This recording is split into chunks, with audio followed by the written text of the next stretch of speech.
I'm Susan, and I've seen 63 wonderful years. My life took a turn when my husband passed away 3 years ago. Now it's just me, my daughter Linda, and memories in our cozy home. Linda, my eldest, is 33 but still single. Maybe it's because she spends most of her time in a work environment dominated by women. She's a gem, my Linda. One day, amid our peaceful routine, the phone rang. It was my son, Robert. "Hey, Mom, guess what? I'm getting transferred to your city next month." I couldn't believe it. Next month? That's coming up fast. Robert got married last year and has been living in another state. His company requires a lot of relocation, and he only visited during Christmas. We've been looking for an apartment since last month, but Jessica couldn't find one she liked. Jessica, Robert's wife, is a young and pretty 23-year-old. I don't know what she sees in my son, who's turning 38 this year, but he's head over heels for her. Can we stay at home until we find a place? Our house is close to the station, so it's convenient for commuting. Our home is near a station, and a few years back a big shopping mall was built nearby, making it a prime location. Well, let's meet up and discuss it. Got it? How about this Sunday? And so, after a long time, our whole family gathered. Hello, Susan and Linda. Sorry we've been away for so long. We really apologize for not finding a house yet. Seeing Jessica again after a while, she seemed very modern, almost like a granddaughter coming for a visit. We want to buy a house someday. That's why we're saving money now.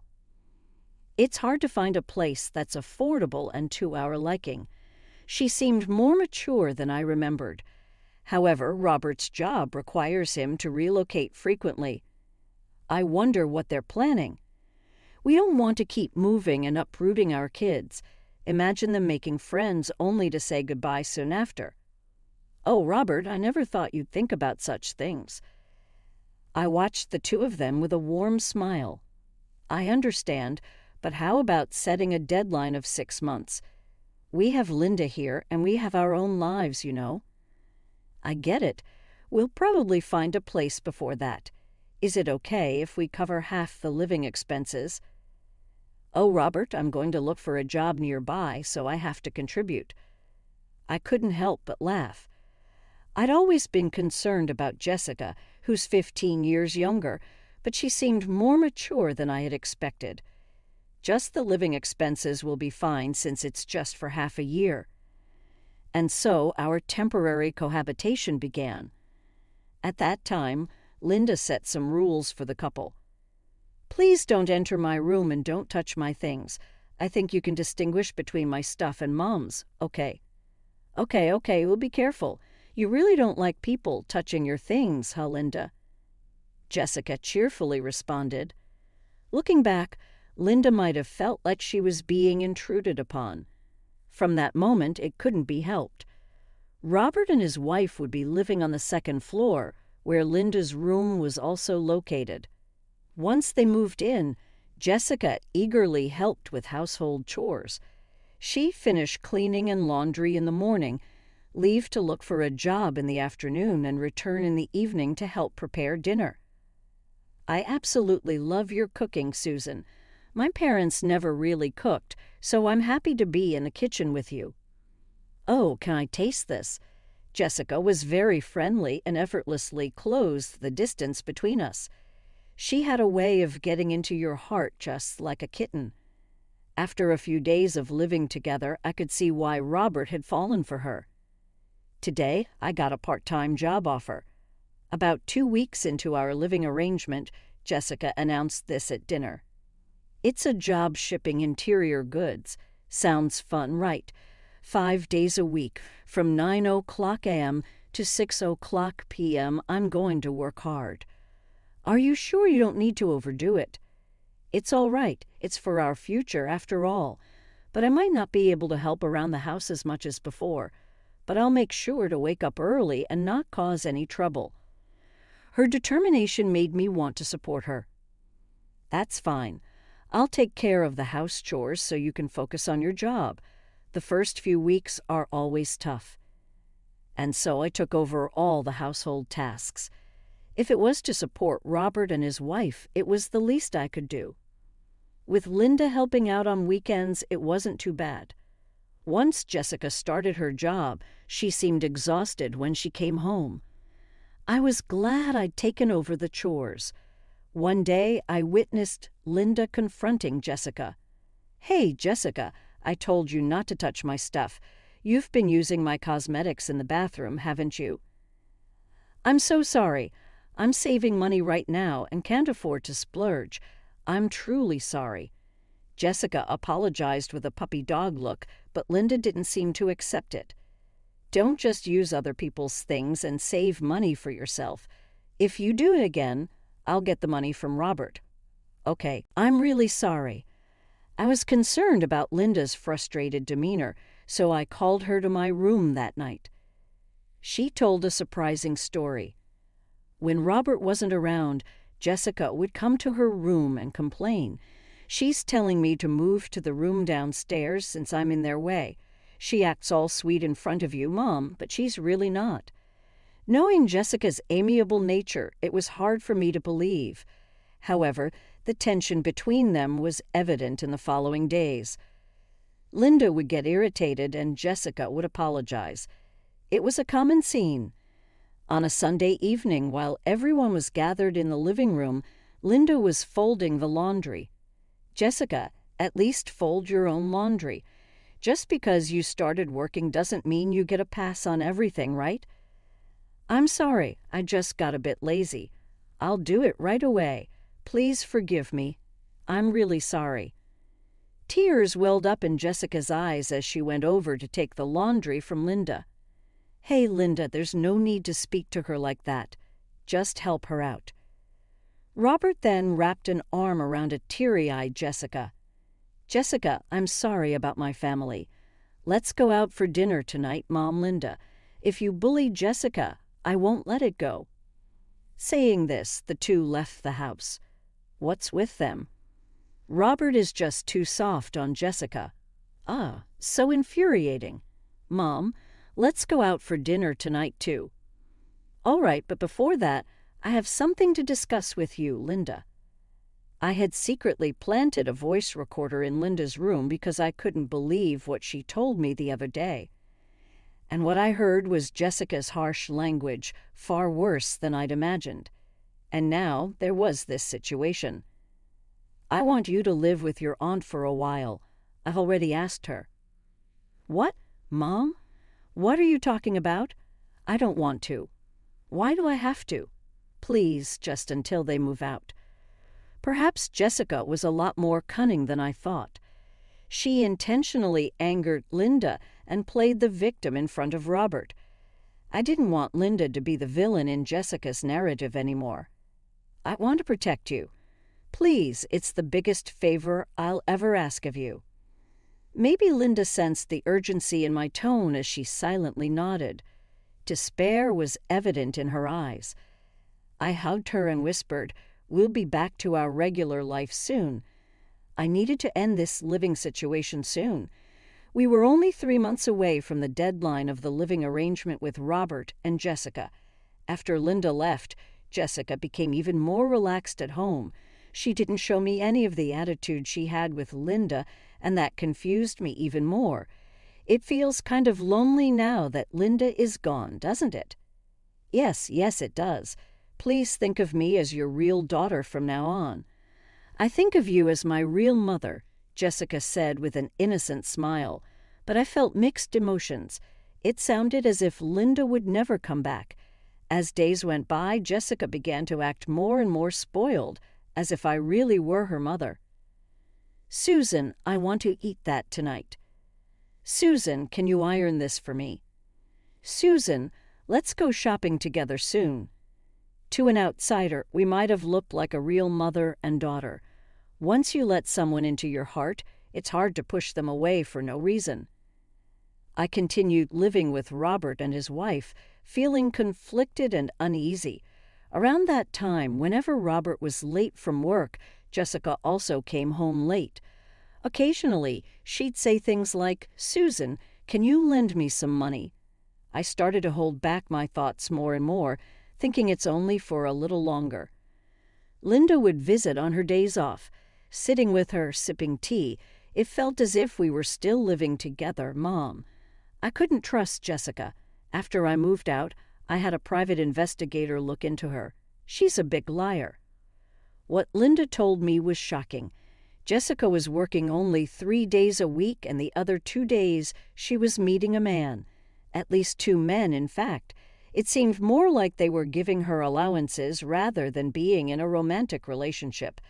But Linda said seriously, Jessica has someone else she truly loves. She seems to be giving all her money to this main guy. For Jessica, Robert might just be someone who gives her pocket money. I can't believe it. I was in a strange state of shock and realization, but I couldn't forgive her for involving and hurting my precious family. I'll gather more evidence and then talk to Robert. I don't want Jessica to do as she pleases, and I don't want Robert to get hurt. Linda seemed to feel the same way as me. I had been thinking I just needed to be patient a little longer, but that feeling was completely gone. I also needed to prepare for any unforeseen circumstances. Hey, have you guys found a place yet? It's almost the end of our agreed period. I hadn't heard much about their house hunting since we started living together. I had always wondered if they were really looking. Yeah, we checked out some places near my office the other day, found a few good ones. So Jessica and I will go for a viewing soon. That's good to hear. What? Robert? You said you'd leave it to me. I like it here. Linda moved out, so why can't we just live here? I was at a loss for words. Jessica hadn't been looking for a place after all. I had been putting up with her recent behavior, thinking it's only for a little while longer. No, you have to honor our agreement. The only reason I asked Linda to leave is because we agree it would be temporary. I can't ask her to endure this any longer. Well, there's no place better than this one. She probably didn't expect me to refuse. For the first time, I saw a disgruntled expression on Jessica's face. We can't stay here, okay? Even if we have to pay a little more in rent. Robert was desperately trying to soothe her, but Jessica stormed off upstairs. Maybe this was the last straw because a few days later, a disaster struck. That day, I was trying to carry laundry down from the balcony on the 2nd floor. I had washed sheets and was holding a large pile. Be careful, Susan. I'll carry it down for you. Jessica, who had apparently come out of her room, offered to help.